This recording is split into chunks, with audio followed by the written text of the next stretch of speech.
tous, ravi de vous retrouver pour ce nouveau numéro du chantier. Un chantier cette fois-ci légèrement sous la pluie. Il faut bien qu'un jour ou l'autre il pleuve. Ça fait 2 ans qu'on fait l'émission, il n'a jamais plu.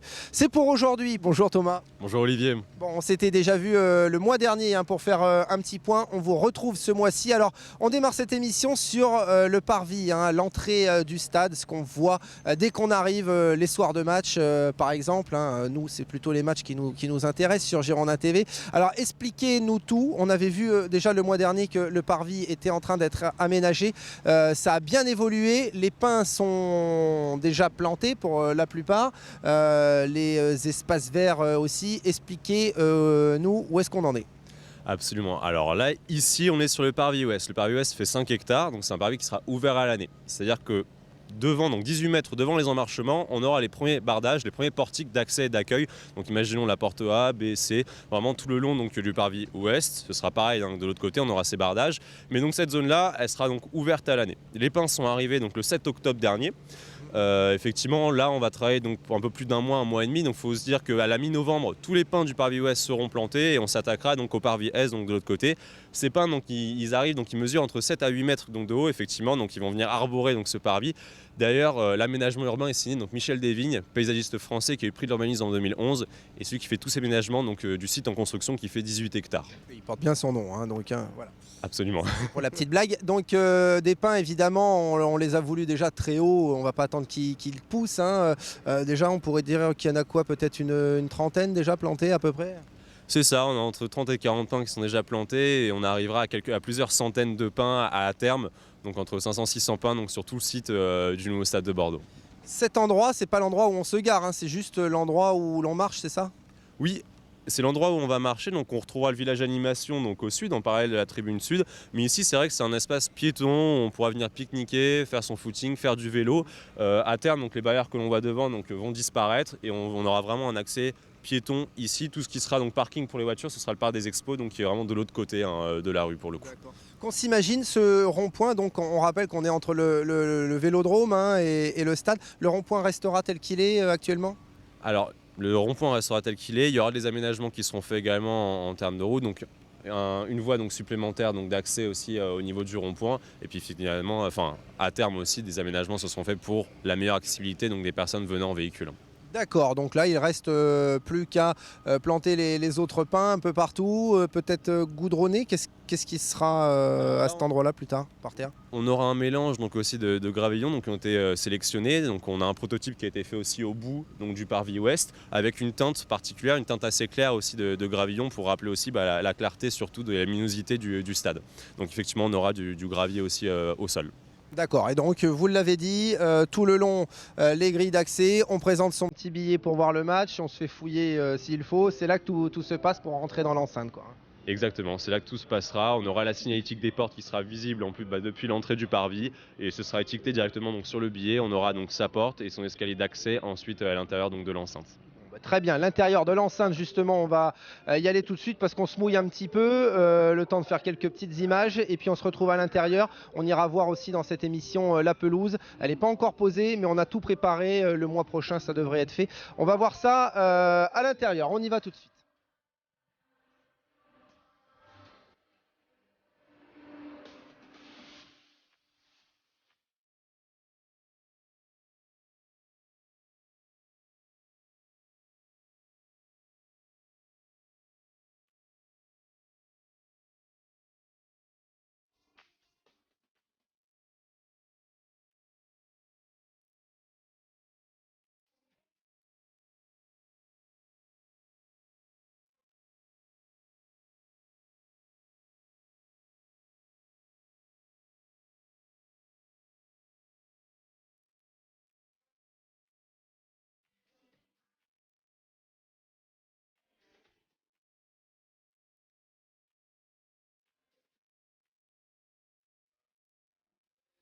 Voilà, nous nous sommes abrités un petit peu parce qu'il pleut aujourd'hui.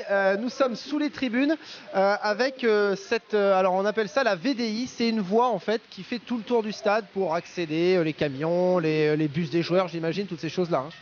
Tout à fait, on est dans la VDI, donc la voie de desserte interne. Donc c'est une voie qui est accessible par le bus des joueurs, la logistique mais également la sécurité. Donc là, si on reprend, imaginons qu'on ait le bus des joueurs qui rentre dans la VDI. Elle rentre donc au niveau du virage nord-ouest. Ensuite, donc, il passe entre les poteaux métalliques donc structuraux. Le bus des joueurs s'arrêtera au centre de la tribune ouest, où là, les joueurs descendront du bus, passeront dans la zone mixte et regagneront donc leur vestiaire. Ensuite, le bus donc fait le tour. Il passe par le sud, l'est et il ressort au niveau du virage donc nord-est. Donc c'est une voie qui se fait de plus en plus dans les enceintes de nouvelle génération. On en a une également à Lille, mais une également donc à Nice. Et pour respecter donc cahier des charges, donc une voie de desserte interne, il faut qu'un bus puisse y passer, mais que deux voitures puissent se croiser également au sein même de cette VDI. Oui, on le voit, hein, il y a de la hauteur, de la largeur, tout ce qu'il faut.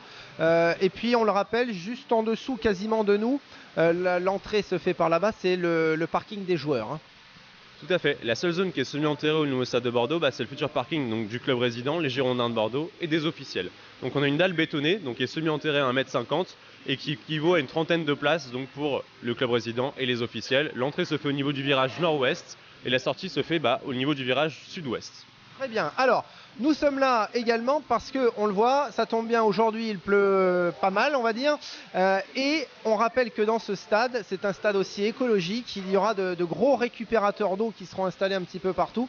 On le voit sur ces images, ça coule. Alors les cuves ne sont pas encore là, elles le seront plus tard, mais voilà, toute l'eau qui arrive sur le toit, sur les toits du stade, toute l'eau sera récupérée. Hein. Tout à fait, c'est vraiment le développement durable, les normes donc éco-responsables qui sont mises en place au sein même du site du nouveau stade de Bordeaux. Donc on a des poteaux techniques, donc c'est les poteaux qui sont arrivés, donc il y avait une couleur jaunâtre, il y en a une trentaine autour du nouveau stade de Bordeaux, qui récupèrent les eaux de pluie depuis la toiture et qui sont ensuite stockées au niveau donc des cuves qu'on va retrouver donc au rez-de-chaussée du nouveau stade. Cette eau de pluie donc sera réutilisée pour alimenter la pelouse de l'enceinte notamment. Pour continuer aussi sur les green goals, donc les normes de développement durable, on aura également un bandeau de photovoltaïque sur la façade nord du toit donc, du nouveau stade de Bordeaux. Et en fait, le stade sera autosuffisant en mode veille. C'est-à-dire que hors manifestations sportives, le stade s'autosuffira en termes d'énergie, d'électricité. On va monter un petit peu, on prend un peu d'altitude, on va comme toujours monter dans les loges, ça a bien avancé, ou dans les salons plutôt, c'est ça? Dans les salons, on va passer un peu dans les salons. Ouais. Allez, on se retrouve dans les salons tout de suite, et puis vous verrez un aperçu déjà de la pelouse, et on ira sur la pelouse juste après, à tout à l'heure.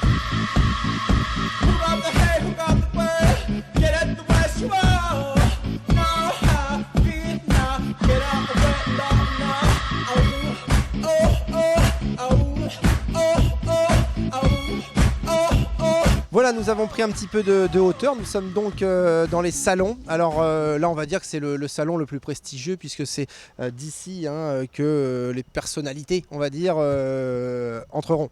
Tout à fait, on est dans les salons donc ouest, futur salon présidentiel. Donc là l'accès se fait juste derrière vous. Les emmarchements qui mènent au niveau 3, alors qui mènent au niveau de la coursive, c'est pour le grand public. Et au centre ouest et au centre est, les emmarchements s'arrêtent au niveau 1. Et là on récupère une plateforme d'accueil donc, pour les hospitalités, les VIP.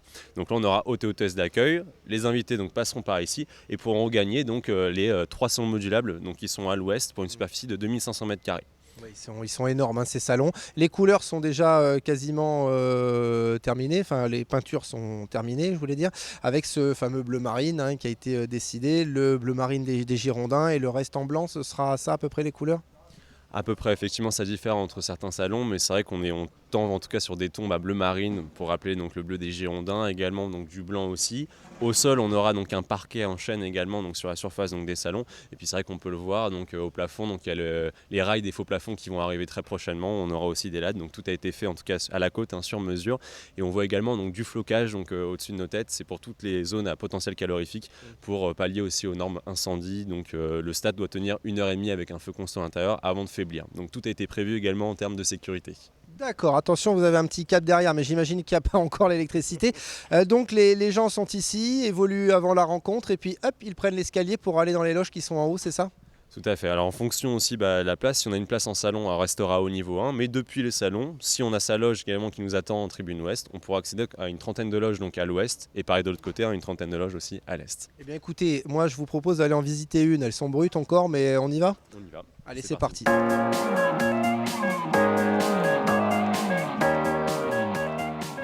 Voilà, juste quelques marches hein, à monter. Et puis, nous sommes donc dans cet immense couloir qui fait toute la largeur du stade. C'est à peu près ça? C'est ça, c'est toute la largeur, c'est-à-dire qu'on retrouve les hospitalités à la fois à l'ouest et à l'est. Au nord et au sud, on est sur une volée haute et une volée basse. Donc effectivement, ça s'arrêtera vraiment dans les quarts de virage. Donc là, vous avez pu le voir, hein, on a un couloir pour accéder aux loges qui est assez grand. C'était vraiment voulu et judicieux pour pas qu'on se retrouve vraiment dans un couloir très étroit, un peu comme dans les paquebots ou autres. Effectivement, là, il y a de la place pour évoluer. Puis on retrouve aussi donc, les ascenseurs, les offices aussi traiteurs, donc qui sont aussi à proximité des loges, notamment. D'accord. Et donc les loges, en voici une par exemple. Bien, on va rentrer, hein. Les loges, j'imagine, n'ont pas toutes forcément la même taille. Ça, c'est, on va dire, une loge classique. C'est une loge classique, donc en majorité on a des loges pour 12 personnes. Donc là on est sur du 25 mètres carrés, hein, pour les loges. Donc là on aura 12 convives qu'on pourra accueillir au sein même donc, de cette loge. Donc c'est en majorité on a des loges de 12 personnes, mais sinon on a 4 types de loges. Les plus petites donc, font 12 places, les plus grandes vont jusqu'à 70 places notamment. Et les plus grandes on les retrouvera dans les quarts de virage notamment, donc nord-ouest, sud-ouest aussi, et nord-est et sud-est. Donc la loge, évidemment fermée et abritée, et puis cette porte et cette grande baie vitrée pour voir le match à travers la vitre ou sortir, hein, et s'asseoir devant pour voir la rencontre.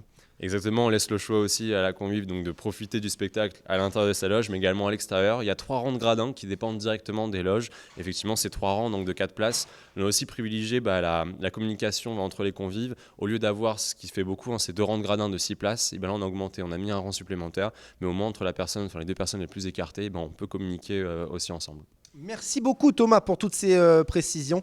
Vous le voyez, hein, ça avance vraiment très très vite. Plus qu'une question de jours avant que le mobilier quasiment soit installé. Je vais vous laisser regarder ces quelques images et on se retrouve juste après, juste en bas. Vous l'apercevez, c'est bien la future pelouse qui n'est pas encore là, mais ça ne saurait tarder. A tout de suite en bas.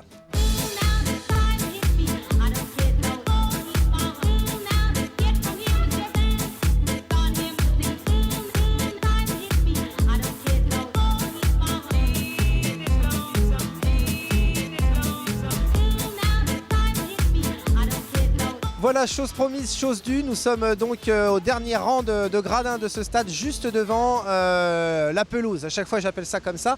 C'est pas encore le cas, mais bientôt. On va en parler dans un instant. Alors, Thomas, racontez-nous tout ce qu'on voit derrière. Si je me trompe pas, on a tout terrassé et le sol final est enfin présent. Racontez-nous ce qui a été fait depuis un mois.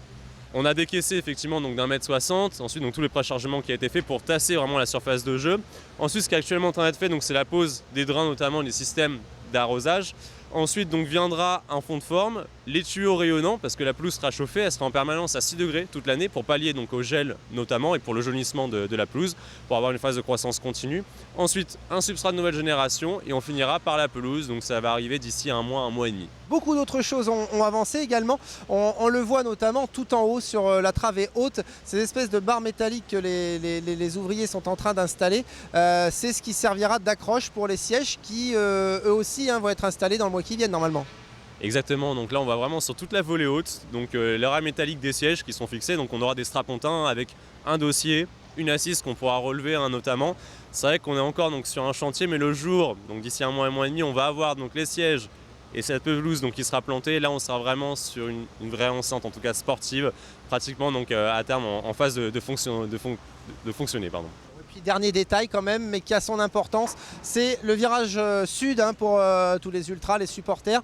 Le mois dernier, il restait encore beaucoup de rangs de parpaings, j'allais dire. Il restait encore beaucoup de rangs de gradins à installer.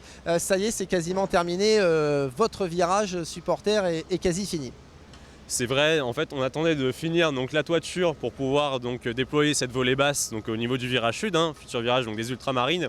Et effectivement, donc, les rangs de gradins qui étaient stockés sur la zone de préfabrication donc, ont été ramenés sur site. Et là, on voit qu'il reste encore quelques rangs donc, à poser, quelques blocs de gradins donc, qui mesurent donc, 7 mètres, qui pèsent 3,5 tonnes. Effectivement, ça va arriver très très vite.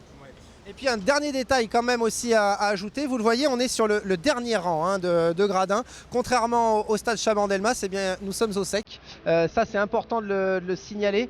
Vous le savez tous, hein, c'est un petit peu le problème de ce stade Chabandelmas. Certes il a son charme, mais les premiers rangs sont souvent sous la pluie. Et là on le voit, aujourd'hui il pleut. Et on est au sec et ça c'est important de le signaler. Merci beaucoup Thomas de nous avoir accompagnés une fois de plus pour ce nouveau numéro. Merci et à très vite donc le mois prochain pour de nouvelles aventures du chantier. Salut.